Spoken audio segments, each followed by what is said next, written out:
కదా. ఇప్పుడు ఒకప్పుడు ఏంటంటే ముఖం తిప్పగానే మాట మారుతుంది అనేది ఉండేది. ఇప్పుడు అదే పరిస్థితిలో ఎప్పుడు ఏమంటాడో తర్వాత ఇంకేమంటాడో అనేది ఇప్పుడు మనం చూసినట్టయితే అలాగే సార్, నిన్న కనుక మనం చూస్తే ఫ్రాన్స్ ప్రెసిడెంట్ ఎమాన్యుయల్ మ్యాక్రోన్ ఆయన ఒక సజెషన్ ఇచ్చారు యూరోపియన్ యూనియన్కి. ట్రేడ్ బజూకా అనే ఒక శక్తివంతమైన ఆర్థిక ఆయుధాన్ని మనం వాడుదామన్నాడు. That also in fact Donald Trump Greenland మీద చేసిన బెదిరింపులు, టారిఫ్ లాంటి చర్యలకు ప్రతిస్పందనగా EU ఇలాంటి suggestion, anti coercion instrument trade bazooka ఏంటిదంటే యూరోపియన్ యూనియన్ మార్కెట్లో 450 మిలియన్ వినియోగదారులకి యాక్సెస్ని మూసివేయటం. ఇది దీంతో అమెరికా ఆర్థిక వ్యవస్థకి బిలియన్ల డాలర్ల కొద్దీ నష్టం కలిగించే శక్తి ఉంది. ఇమాజిన్ సార్, 450 మిలియన్ ఎండ్ యూజర్స్కి యాక్సెస్ కట్ చేస్తే వెలవెల్లాడాలి అమెరికా. దాంతోపాటు మ్యాక్రోన్ ఎందుకన్నారన్నమాట, గ్రీన్లాండ్ని కొనుగోలు చేయాలన్న బెదిరింపులు, అలాగే EU మీద టారిఫ్ల మోత, ఎంతసేపు వీళ్ళ డిఫెన్స్ బడ్జెట్ ఎంత ఉండాలో ఆయన చెప్తాడు.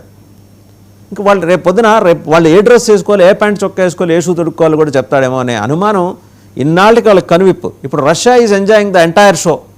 ఎందుకంటే ఉక్రెయిన్ కోసం వెనకాల వీళ్ళు నిలబడ్డారు కదా. వీళ్ళ వెనకాల ట్రంప్ లేడు, వీళ్ళ వెనక్కి తిరిగి చూసుకుని లేడు ఆయన. మొన్న ఇరాన్కి ఇదే చేశాడు, help is on the way అని చెప్పి బ్రహ్మాండని ట్వీట్ చేశాడు సొంత ప్లాట్ఫామ్లో. ఏమైంది, వచ్చేస్తున్నాడు కానీ వాళ్ళు తిరగబడ్డారు. అక్కడ అంతర్యుద్ధంలో 5,000 మందికి పైగా అధికారికంగా వాళ్ళు చెప్తున్నారు చనిపోయారు. మనకున్న లెక్క 12,000. ఏమైంది, హెల్ప్ లేదు, గాడిద గుడ్డు లేదు, ఆయన లేడు. సో ఈ పరిస్థితుల్లో ట్రంప్ని ఎదిరించిన ఏకైక హీరోగా ఆయన మేనిఫెస్ట్ అయ్యాడు మ్యాక్రోన్. ఏం మోహాట పడలేదండి, కడిగి పారేశాడు. లోపల ఇన్నాళ్ళు దాచుకుందంతా కడిగి పారేశాడు. మీరు అన్నట్టు ప్రకృతి కూడా చివరికి లోహ విహంగాలు కూడా ఆయనకి సహకరించలా. ఎక్కి రావాల్సిన విమానం మొరాయిస్తే చివరికి రెండో విమానం వేసుకొని వచ్చాడు. కాలం కలిసి రానట్టుంది ట్రంప్కి. ఏమంటారు? మీరు అన్నది కరెక్టే వాసు గారు. ఇప్పుడు మనం దావోస్ గురించి కనుక మాట్లాడినట్టయితే ప్రతి ఒక్కరు అనుకున్నది ఏంటంటే Trump is the star of attraction, అది దాన్ని అంత ఎదురు చూసిన తర్వాత Emmanuel Macron stole the show, entire show సింపుల్గా.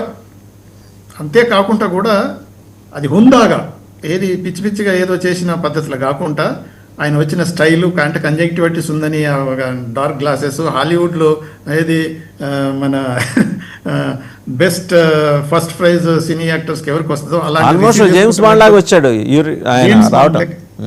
ఎగ్జాక్ట్లీ. సో జేమ్స్ బాండ్ లెక్క వచ్చేసి then did extremely well and he said excellent.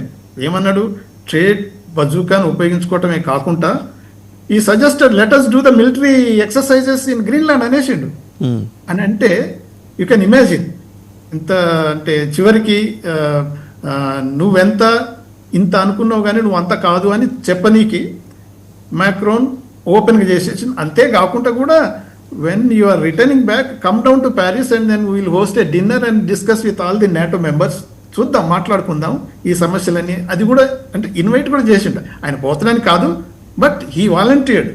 ఆయన ఏమన్నాడు, ఎప్పుడు నేనే అన్ని ప్రపంచంలో నేనే అన్ని ఆర్గనైజ్ చేస్తున్నాను, ప్రెసిడెంట్లను, ప్రైమ్ మినిస్టర్లను అందరిని పిలిపించి నేను ఏది ఒడంబడికలు చేస్తున్నాను, పీస్ అగ్రిమెంట్స్ సంతకాలు చెప్పిస్తున్నాను, ఓల్ ఆఫీసులన్నీ మీద డంప కొట్టుకుంటుండు. కాబట్టి సరే నువ్వు ఇక్కడికి వస్తున్నావు కదా, ప్యారిస్కి రా, నేను కూర్చోబెడతాను, అంత మన NATO and then EU members అంతా కూర్చుంటాం, మనం డిస్కస్ చేస్తాను, సాల్వ్ చేసుకుందాం, అండర్స్టాండ్ చేసుకుందాం అని అంటే అదే ఇండైరెక్ట్గా అంత ట్రంప్ లెక్క దూకుడుతనుతో కాకుండా కూల్గా మాత్రం ట్రంప్కు ఛాలెంజ్ ఇసిరేశాడు.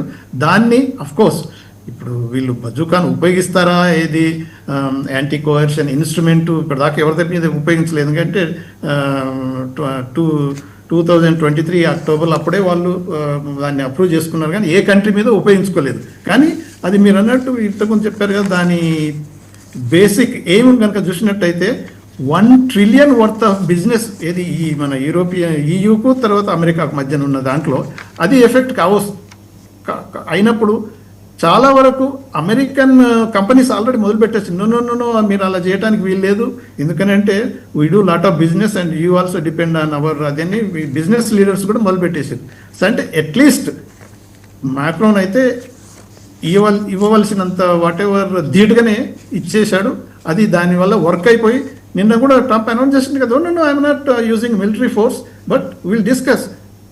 కానీ I want Greenland's right, title, ownership, everything అంటే తాను పట్టిన కుందేలకు 3 కాళ్ళు అనటం తప్ప, కాకపోతే ఏది కొంతవరకు వీళ్ళు EU నాటో యునైట్ అయ్యి నాకు ఎదురు చెప్పలేవు అనే ఉద్దేశం కొంతవరకు ఉండొచ్చు, కానీ అది స్లోగా అర్థమవుతున్నది. దానివల్ల అమెరికాకు కూడా చాలా నష్టం వస్తుంది అనేది తెలిసిపోతుంది. కాబట్టి కొంతవరకు దిగొచ్చి మాట్లాడుతున్నాడు. కానీ తను అనుకునేది మాత్రం సాధించాలనేది పట్టుదలతో ఉన్నాడు. అది ఎలాగో గ్రీన్లాండ్స్ అయితే తీసుకుంటాడు. రైట్. ఇంకో concern sir, European union president ఆవిడ అర్సులా వాన్ డెర్ లయన్, ఆవిడ కూడా మొన్న చాలా సంచలనమైన ప్రకటన చేశారు. ఏమని, మదర్ ఆఫ్ ఆల్ డీల్స్ తోటి మేము we are going to have an understanding, trade understanding అని చెప్పేసి, trade agreement. Mother of all deals భారతదేశానికి గొప్ప ప్రశంస అది. మన 140 కోట్ల జనాభా ఉన్న ఈ వైవిధ్యభరితమైన ఈ దేశంలో ప్రతి ప్రాంతం నుంచి రకరకాల ఉత్పత్తులకి రకరకాల డిమాండ్లు ఉంటాయి. దాన్ని క్యాప్చర్ చేయాలని చెప్పేసి యూరోపియన్ యూనియన్ భావించింది. యూరోపియన్ యూనియన్ తరఫున president Ursula von der Leyen ఆవిడ అన్నది, ఇది ఒక శరాఘాతంలాగా తగిలింది ట్రంప్కి. నువ్వు లేకపోతే మాకు మార్కెట్లు లేవా, లేకపోతే మా మార్కెట్ల కోసం వచ్చేవాళ్ళు లేరా, మేము we are going to have a tie up with Bharat అని చెప్పి స్పష్టంగా చెప్పింది. ఇది ఒక చంప దెబ్బ ఆయనకి. ఇన్ఫ్యాక్ట్ ఇది చంప మీద కొట్టినట్టే చెప్పింది. అండ్ మన మార్కెట్ని కోల్పోవడం ద్వారా అమెరికా ఏం కోల్పోతుందో ఇప్పటికే వాళ్ళ సెనేటర్, ఇద్దరు సెనేటర్లు లెటర్ రాశారు ఆయనకి. అగ్రికల్చర్ సెక్టర్ సంక్షోభంలో కూరుకుపోయింది. మనం అనుకుంటాం రిచెస్ట్ కంట్రీ అని. అక్కడ పాపం కుప్పలు వాళ్ళ అగ్రికల్చర్ ప్రొడక్ట్స్ ఉన్నాయి, కందిపప్పు ఇంకా పల్సెస్ అవన్నీ. దాని మీద మనం అన్నాం, ఓకే నువ్వు నాకు 50 వేస్తే నేను నీకు 30 వేస్తాను. జరగలేదనుకోండి, ఆగిపోయింది. మీరు ఇమీడియట్గా ఇంటర్వ్యూన్ అయ్యి సంక్షోభాన్ని అడ్రస్ చేయండి అని. అన్నీ ఇప్పుడు చుట్టుముట్టేస్తున్నాయి. ఆయన ఒక్కొక్క సమస్య ప్రతిదాన్ని కెలకటం, తర్వాత దాన్ని ఆ రిపర్కషన్స్ వల్ల వెనక్కి తగ్గటం, ఇంకోవైపు మళ్ళటం. గ్రీన్లాండ్ అయిపోయింది. ఇప్పుడు